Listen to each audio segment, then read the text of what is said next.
From Dan Hooker, unable to keep up in his weight class, to Conor McGregor losing his spark after his loss to Khabib Nurmagomedov, there are tons of UFC fighters who need to retire already. For starters, there's Dan Hooker, who's clearly well past his prime.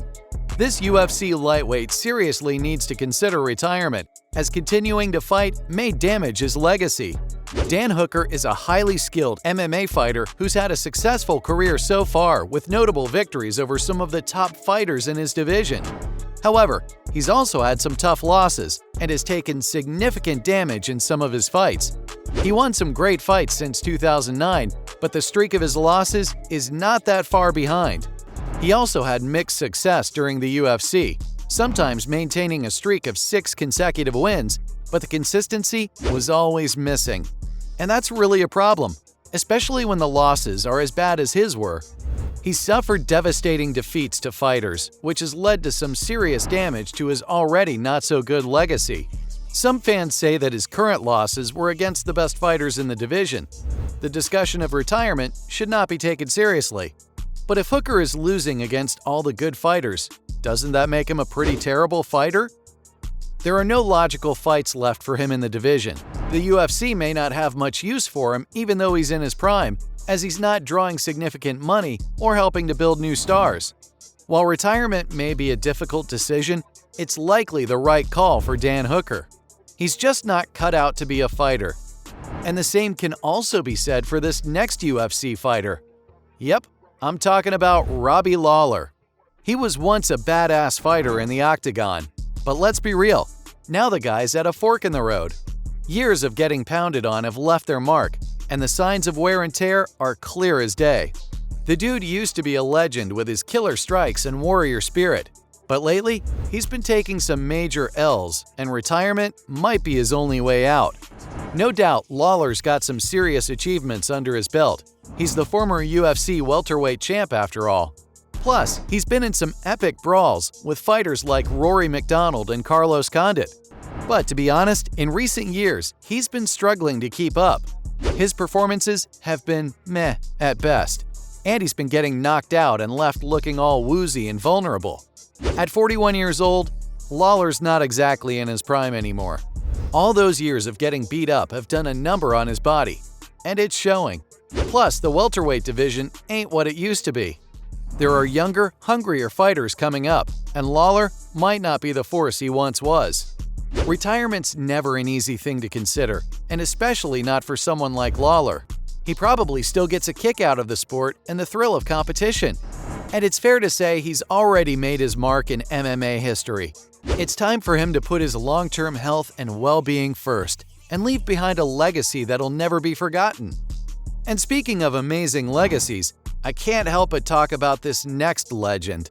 It's Conor McGregor. As much as I love Conor McGregor and his undeniable talent, retirement might just be the smart move for the Irish superstar. First off, injuries have been a real pain in the butt for McGregor. McGregor's had his fair share of broken bones, ligament tears, and concussions, and the risk of him being injured worsens as he continues to age. Plus, let's talk about his recent fights. They've been a bit underwhelming, and I'm putting that lightly. After that loss to Khabib Nurmagomedov,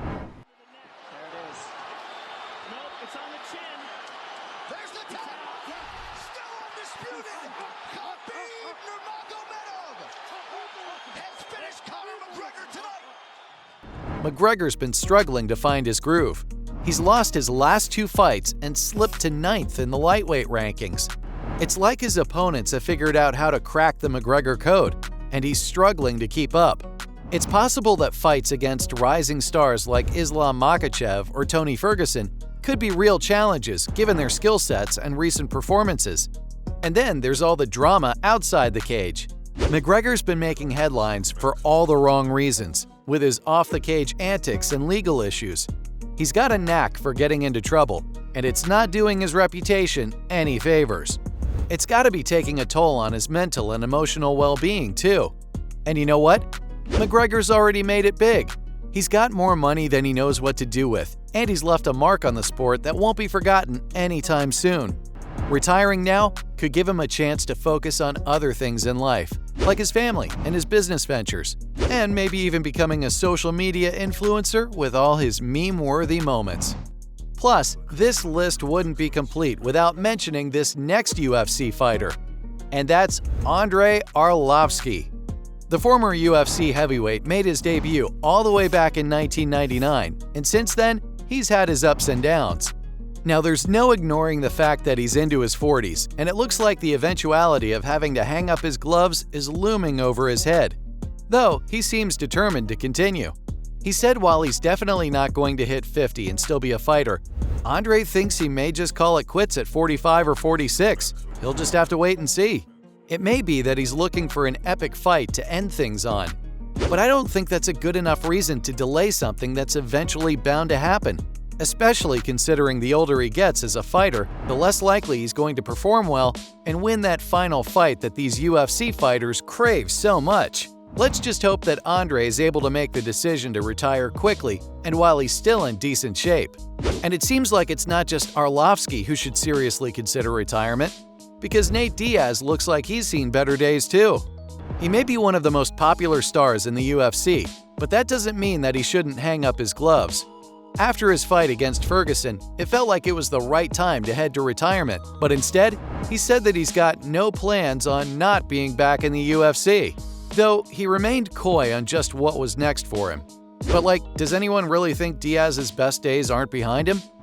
Finally, there's one other fighter that should consider calling it quits. I'm talking about Tony Ferguson. The man who once ruled the combat sports scene with a heart of gold has had a bit of a tough time lately. Sure, he had a killer winning streak for almost 6 years, but injuries messed with his plans of becoming the UFC's lightweight king. Now, he's been thrown into the ring with younger fighters just for some pay-per-view action. Ouch! Things haven't been looking too rosy for Tony lately. His knockout loss against Michael Chandler at UFC 274 got people talking. Some folks are saying it might be time for Tony to hang up his gloves and call it a day. You see, he's been through some epic battles and had some amazing moments in his career. But you can't ignore the harsh reality. Years of brutal competition can take a toll on a guy's body and brain. Remember that fight against Justin Gaethje for the interim UFC lightweight championship? Tony took a whole lot of punishment in that one and ended up with a stoppage loss. And in his recent fights against Charles Oliveira and Beneil Dariush, he seemed to struggle with the basics. Giving up control on the ground and looking a bit lost, it's clear that his athleticism has taken a hit. But hey, let's not forget the good times. Tony has given us some wild and entertaining performances in the octagon, and we'll always be grateful for that. But those are all the UFC fighters that need to retire.